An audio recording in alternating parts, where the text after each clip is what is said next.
168 թեմի հարգելի հետևողներ, այս պահին կզրուցենք Սամվել Նիկոյանի հետ, մի փոքր հետ կկանգնենք պարոն Նիկոյան, այսպես։ Պարոն Նիկոյան,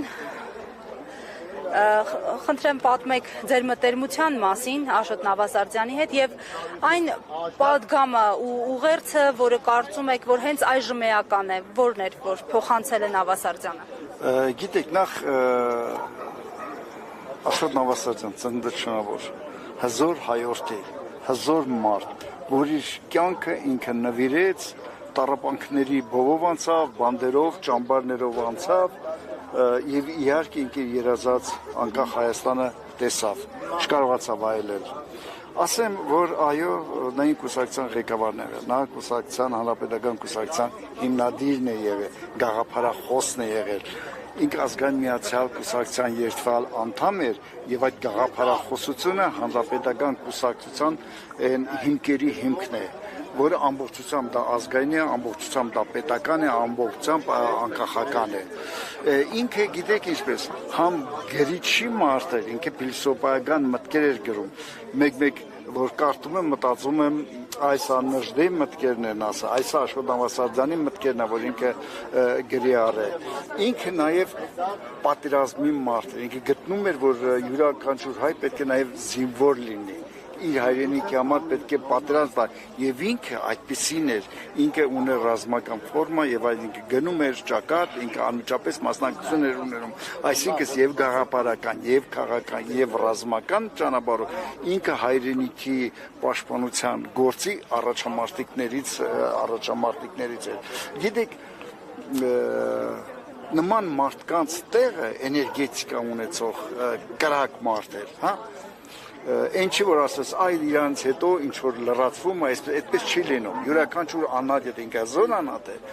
իր չլինելուց հետո նկատում եմ ֆիզիկապես, իր տեղը թափուր է մնում։ Ուղղակի փառք ու պատիվ իրեն շարունակողների, որ ազգային միացյալ կուսակցության գաղափարախոսությունը ծառայել ազգին, նվիրվել ազգին եւ ազգն է, որ ամեն ինչի հիմքն է եւ անկախությունը եւ որ հայրենիքը պետք է պաշտպանել ցանկացած ժամանակ եւ բոլորից եւ չպետք է խուսափել պատերազմից, այլ պետք է կռվել եւ պայքարել։ Ինքը գնացել էր այդ ճանապարհով։ Ի պատգամը հիմնականում հայրենիքի համար կռվելն է, հայրենիքի համար զոհվելն է, հայրենիքը իրենով վերապրելն է։ Հզոր անձնավորություններ ինքը։ Հզոր անձնավորություններ։ Եվ մենք պարբերաբար իր ընկերներով, ինքը իմ ղեկավարն եղել, տեսեք ինչպես հանրապետական կուսակցությունը ունեցել է լիդերներ, եթե նայենք մեր ղեկավարները, ասենք Անդրանիկ Մարգարյանը, Վազգեն Սարգսյանը, այդ կորուստներն են ունեցել։ Մենք հարգում եւ խոնարհվում ենք յուրաքանչյուր հիշադակի առաջ, մենք բարձրացնում ենք նրանց, կամ փորձում ենք պատմության մեջ իր արժանի տեղը դնել, որովհետեւ հանգարց որևէ մեկը չմոռանա։ Իհարկե դրա տակ մենք տեսնելով որպես բարոյախրատական ուղերձ երիտասարդություն է։ Ինքը երիտասարդ այդպեսին է ապրել, Աշոտ այդպեսին է ապրել, ճամբարներով, վերտերով, քաղաքական հետապնդումների ճանապարհով անց է ինքը վաստակել է հարգանքը եւ ինքը վաստակել է Հայաստանի զինվոր, հայրենիքի զինվոր կոչվելու այդ իրավունքը։ Պարոն Նիկոյան, ամեն դեպքում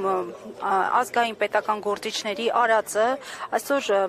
նվազ է կարևորվում հենց իշխանությունների կողմից, որովհետև տեսնում ենք քաղաքականություն է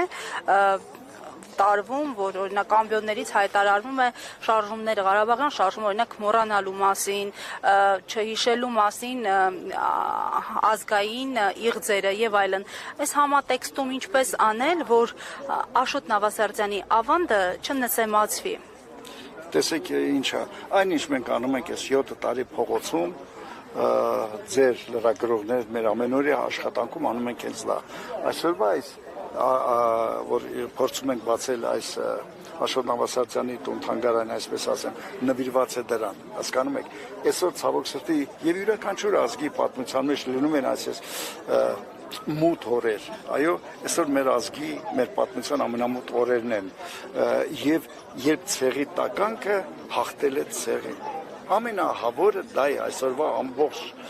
իրադրությունը, որ մեկ բառով ասես, այսօր ինչ է տեղ ունենում, ցեղի տականքը հաղթել է ցեղին եւ ցեղի տականքն է այսօր իշխում հայոց աշխարհում։ Սա է։ Հասկանալի է, շնորհակալ եմ։ Եսայանը։